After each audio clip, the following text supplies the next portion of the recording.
Hello friends, मैं आपके सामने गौरव मिगलानी। हम पढ़ रहे हैं 12th क्लास की अकाउंटेंसी। चैप्टर्स हमारे चल रहे हैं पार्टनरशिप के, और पार्टनरशिप के अंदर भी हम सेकंड चैप्टर स्टडी कर रहे हैं जिसका नाम है change in profit sharing ratio of existing partners. मतलब पहले से जो पार्टनर्स काम कर रहे हैं, मतलब एग्जिस्टिंग पार्टनर्स अपने प्रॉफिट शेयरिंग रेशियो में चेंज कर लेते हैं।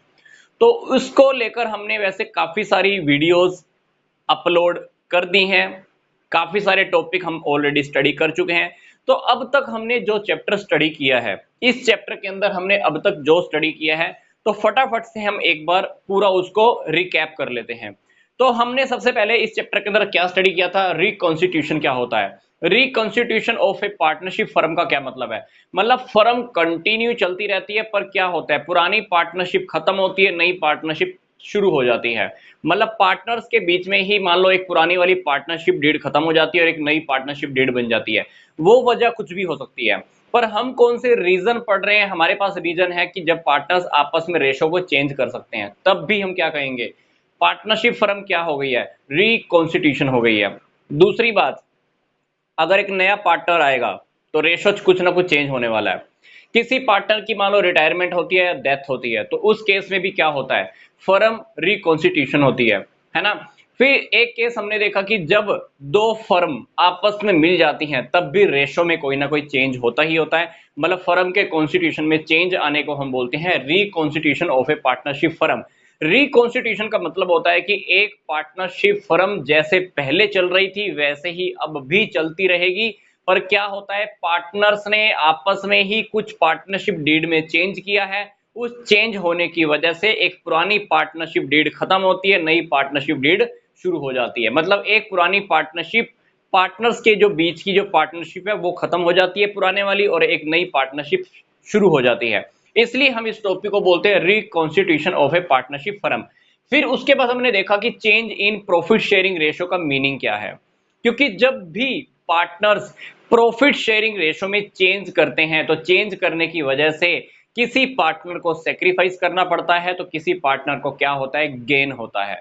तो हमने ये टॉपिक वीडियो नंबर 54 में बहुत अच्छे से स्टडी किया है। उसके बाद हमने 55th वीडियो के अंदर क्या स्टडी किया?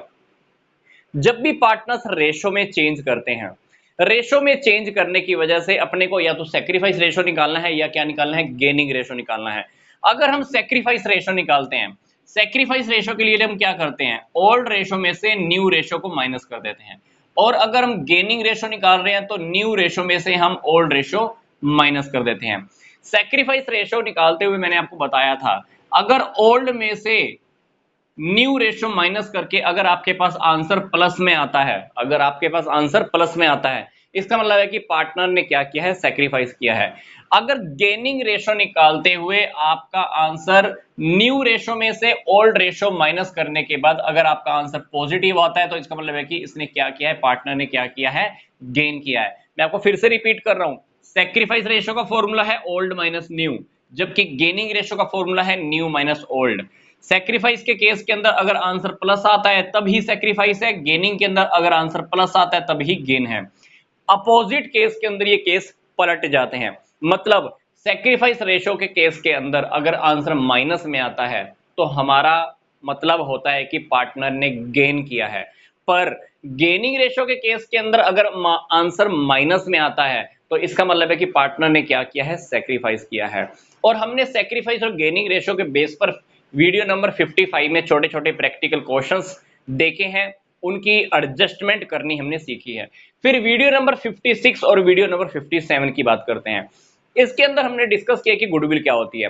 डेफिनेटली गुडविल एक रेपुटेशन होती है, फर्म की ऑनेस्टी की वजह से, पार्टनर्स की ऑनेस्टी की वजह से फर्म की रेपुटेशन बहुत अच्छी होती है, जिसकी वजह से कस्टमर बार बार हमारी फर्म का प्रोडक्ट खरीदते हैं, जिससे हमारी गुडविल इंक्रीज हो जाती है।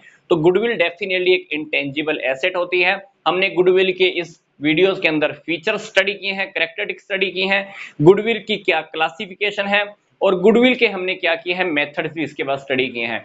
गुडविल की वैल्यूएशन की जरूरत क्यों होती है, ये भी हमने डिस्कस किया है। डेफिनेटली गुडविल का ओरिजिन क्या है, गुडविल को कौन कौन से फैक्टर इफेक्ट करते हैं, ये हमने 56 और 57 वीडियो में स्टडी किया है। गुडविल की वैल्यूएशन की जरूरत रियलिटी में क्यों होती है? क्योंकि पार्टनर जब जब रेशो में चेंज करेंगे, पार्टनर्स जब जब रेशो में चेंज करेंगे गुडविल की वैल्यूएशन की जरूरत होती है। नए पार्टनर के आने पर, पार्टनर की रिटायरमेंट के टाइम पर, किसी पार्टनर की डेथ के टाइम पर, दो फर्मों के अमेलगमेशन के टाइम पर डेफिनेटली हमको गुडविल की वैल्यूएशन की जरूरत होती है। तो हमने इस वीडियोस के अंदर ये सारे टॉपिक स्टडी किए हैं। उसके बाद हमने ये देखा कि गुडविल की वैल्यूएशन करने के 3 मेथड्स होते हैं। पहला मेथड होता है एवरेज प्रॉफिट मेथड, दूसरा मेथड होता है हमारे पास सुपर प्रॉफिट मेथड, तीसरा मेथड है हमारे पास कैपिटलाइजेशन मेथड। तो वीडियो नंबर 58 के अंदर हमने average profit method of goodwill को बहुत अच्छे से स्टडी किया है, जिसके अंदर हमने सबसे पहले एवरेज प्रॉफिट निकालना सीखा है। उसके बाद हमने गुडविल को काउंट अप करने सीखा है कि गुडविल को हम कैसे काउंट करते हैं। वीडियो नंबर 59 के अंदर हमने ये सीखा कि number of year of purchase का मीनिंग क्या होता है। ये number of year of purchase हमने वीडियो नंबर 58 के अंदर एक फॉर्मूला में यूज किया था, पर हमको वहां पर मीनिंग नहीं पता था। इसका मीनिंग हमको पता चला वीडियो नंबर 59 के अंदर। फिर वीडियो नंबर 60 के अंदर हमने कुछ क्वेश्चंस किए हैं, वो है एवरेज प्रॉफिट मेथड को लेकर। बहुत सिंपल क्वेश्चंस है, आप बहुत ध्यान से उसको देख सकते हैं। इसके बाद हमने देखा है 61 मेथड। 61st वीडियो के अंदर हमने देखा है कि वेटेज एवरेज प्रॉफिट मेथड क्या होता है। Weightage average profit method definitely average profit method से काफी गुना ज्यादा अच्छा होता है। वेटेज एवरेज प्रॉफिट मेथड को एप्लीकेबल कहां करते हैं, जहां पर पीछे 4-5 सालों से फर्म को लगातार प्रॉफिट या तो इंक्रीज हो रहे हो या डिक्रीज हो रहे हो, तो उस अकॉर्डिंग हम क्या करते हैं, उस साल को उसके अकॉर्डिंग ही हम वेटेज देते हैं, फॉर्मुलाइज करते हैं, और क्वेश्चन को डील करना बहुत आसान है।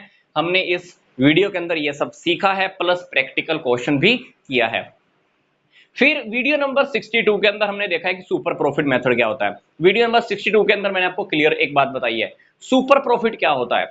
जो प्रॉफिट नॉर्मल प्रॉफिट से ऊपर होता है, हटके होता है, तो जो सुपर प्रॉफिट होगा वो क्या होगा, एवरेज मतलब एक्चुअल प्रॉफिट और नॉर्मल प्रॉफिट दोनों का जो गैप होता है वो होता है सुपर प्रॉफिट। फॉर एग्जांपल, आपको प्रॉफिट होना चाहिए था 1 लाख, हो गया 1.5 लाख, तो 1.5 लाख वास्तव में आपका हुआ है। अभी प्रॉफिट होना कितना चाहिए था, नॉर्मल 1 लाख, तो एक्चुअल और नॉर्मल प्रॉफिट जो दोनों का जो गैप है 50,000, उसको हम क्या बोलेंगे, सुपर प्रॉफिट।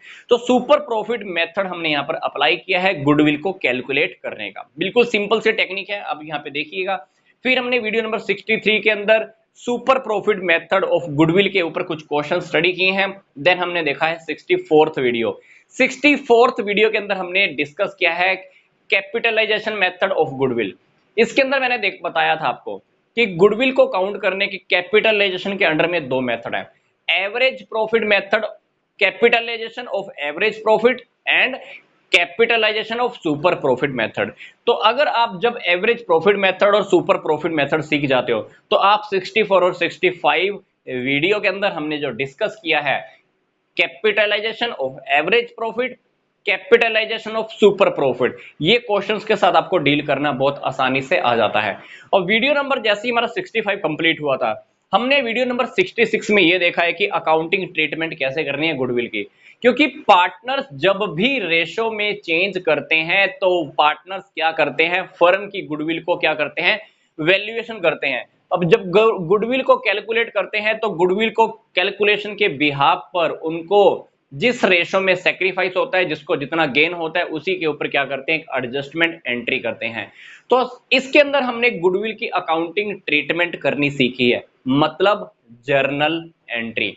तो इस वीडियो के अंदर हमने क्या देखा, सबसे पहले हम सेक्रीफाइस या गेनिंग रेशो निकालते हैं। हम ये फाइंड आउट करते हैं कि किस पार्टनर को कितना सेक्रीफाइस हुआ है, कितना गेन हुआ है। तो जिस पार्टनर को गेन होता है वो गुडविल के एक प्रोपोर्शनेट अमाउंट को लेकर आता है, किसको पे करता है, सेक्रीफाइस करने वाले पार्टनर को। इसलिए इस वीडियो के अंदर हमने सबसे पहले क्या देखा, सेक्रीफाइस रेशो क्या है, फिर ये देखा कि गुडविल फर्म के अंदर कैलकुलेट कितनी करनी है, गुडविल को पार्टनर्स क्या करते हैं, कैलकुलेट करते हैं, या आपको क्वेश्चन में पहले से गुडविल वैल्यूएट करके दे दी जाती है। फिर हमको क्या करनी होती है, उसके बिहाफ पर, मतलब जो गुडविल हम कैलकुलेट करेंगे, या अगर हमको गुडविल क्वेश्चन में गिवन है उसके बिहाफ पर हम क्या करते हैं, सिंपल सी जर्नल एंट्री करते हैं, और जिसके ऊपर हमारा क्वेश्चन हमने डील करना वीडियो नंबर 66 में सीखा है। फिर हमने वीडियो नंबर 67 में क्या देखा, देखो पार्टनर्स जब भी प्रॉफिट शेयरिंग रेशो में चेंज करते हैं, चेंज करने के टाइम पर क्या होता है, फर्म के पास पहले से कुछ reserve, accumulated profit, accumulated losses, deferred revenue expenditure, ये सब हमारी बुक्स में, अकाउंट्स में शो होता रहता है।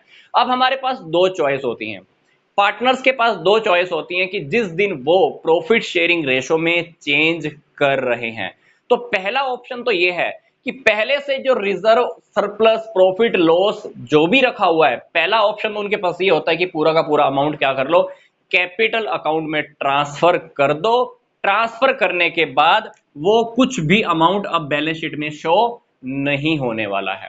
तो हमने इस वीडियो के अंदर 67 वीडियो के अंदर हमने क्या देखा, पहले से जो reserve, surplus, accumulated profit, journal reserve, accumulated losses, deferred revenue expenditure, जो भी हमारे पास अमाउंट रखा होता है, फर्म के पास सेविंग होती है, पार्टनर्स के प्रॉफिट में से बना हुआ होता है, जो भी हम अकाउंट बना के रखे होते हैं इस टाइप के, उसको हम क्या करते हैं, पार्टनर्स को डिस्ट्रीब्यूट कर देते हैं। कौन से रेशो में, ओल्ड रेशो में, क्योंकि जब इन्होंने ये कमाया था तो ओल्ड रेशो में कमाया था, इसलिए हम क्या करते हैं, ओल्ड रेशो में डिवाइड कर देते हैं और अपना टॉपिक कवर कर देते हैं। फिर दूसरा ऑप्शन, अगर वो चाहते हैं कि हम reserve, surpluses, accumulated profit, losses, deferred revenue expenditure को अगर डिवाइड नहीं करें, तो डिवाइड नहीं करने के केस में क्या होता है, हमको क्वेश्चंस के अंदर एक एडजस्टमेंट एंट्री करनी होती है, पर उस एडजस्टमेंट एंट्री को करने से पहले हमको क्वेश्चन में सैक्रिफाइस या गेनिंग रेशो का पता होना जरूरी है, क्योंकि हमको जो एडजस्टमेंट एंट्री करनी होती है वो उसी सैक्रिफाइस और गेनिंग रेशो के बिहाफ पे ही होती है, क्योंकि गेन करने वाला पार्टनर सैक्रिफाइस करने वाले पार्टनर को पे करता है। क्या पे करता है, एक प्रोपोर्शनेट अमाउंट। प्रोपोर्शनेट अमाउंट किसका, रिजर्व एंड सरप्लसेस का, जो भी है उसका हम एक प्रोपोर्शनेट अमाउंट फाइंड आउट करते हैं। गेनिंग करने वाला पार्टनर सैक्रिफाइस करने वाले पार्टनर को एक प्रोपोर्शनेट अमाउंट क्या करता है, पे करता है। मतलब कैपिटल अकाउंट के अंदर पूरा का पूरा अमाउंट ट्रांसफर नहीं होता है, एक एडजस्टमेंट एंट्री होती है, सिंपल सी एडजस्टमेंट एंट्री, और उसके अकॉर्डिंग हमने को क्वेश्चन को सेट करना होता है।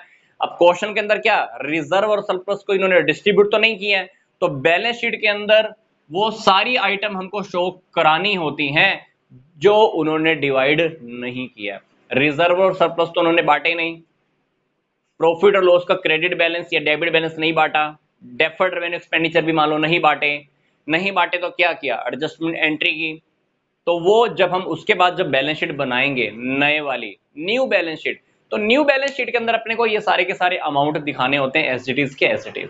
तो ये हमने ना डिवाइड करने वाली स्टडी की है वीडियो नंबर 70, 71 एंड 72 के अंदर। फिर हमने वीडियो नंबर 68 के अंदर क्या देखा था, वीडियो नंबर 68 के अंदर मैंने देखा कि वर्कमैन कंपनसेशन रिजर्व क्या होता है। डेफिनेटली फर्म के अंदर वर्कर्स को चोट लगती रहती है, कभी किसी का नुकसान हो सकता है, मशीनों के ऊपर काम करते हुए कोई कोई दुर्घटना हो सकती है, कोई सिचुएशन ऐसी खड़ी हो सकती है कि जिस टाइम फर्म को खड़े पैर पर पैसा पे करना पड़ जाए, या अपने एम्प्लॉइज को या अपने किसी वर्कर को हॉस्पिटल लेके जाना पड़ जाए, उसका ट्रीटमेंट करवाना पड़े, खर्चा हो जाए। तो कंपनी नहीं चाहती, फर्म नहीं चाहती कि हम एकदम से ही ऐसा कोई पैसा निकालें, तो फर्म क्या करती है, पार्टनरशिप के जितने भी प्रॉफिट होते हैं उस प्रॉफिट में से हम थोड़ा थोड़ा हिस्सा निकालकर वर्कमैन कंपनसेशन रिजर्व में डालते रहते हैं। ये क्या काम आता है, जब भी किसी एम्प्लॉय को मान लो चोट लग जाती है तो हम पैसा कहां से पूरा कर देते हैं, वर्कमैन कंपनसेशन रिजर्व में से। अब वर्कमैन कंपनसेशन रिजर्व अल्टीमेटली बना कहां से, पार्टनर्स के प्रॉफिट में से बना।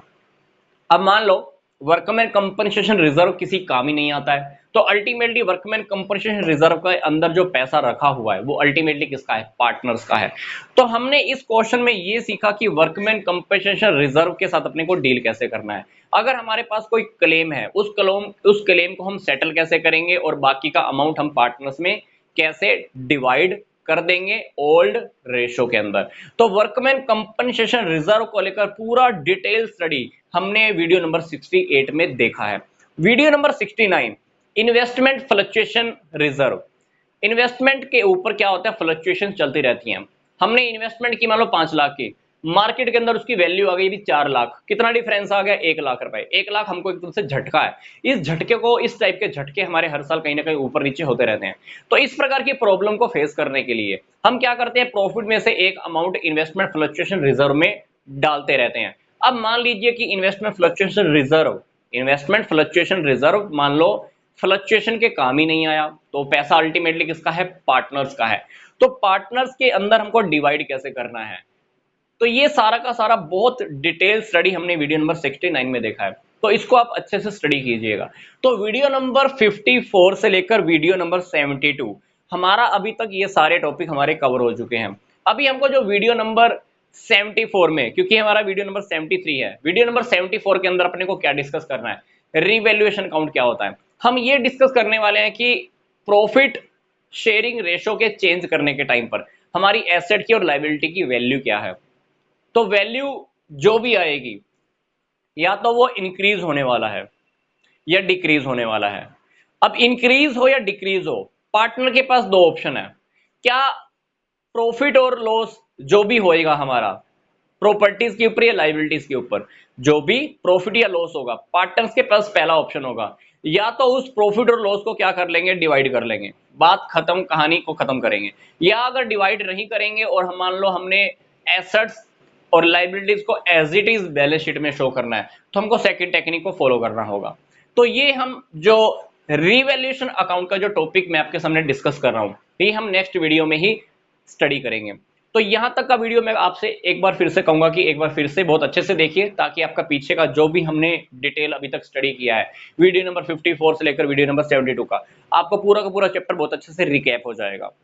तो मिलते हैं जल्दी से नेक्स्ट वीडियो में रिवैल्यूएशन अकाउंट के साथ। तो यहां तक का वीडियो देखने के लिए आपका धन्यवाद।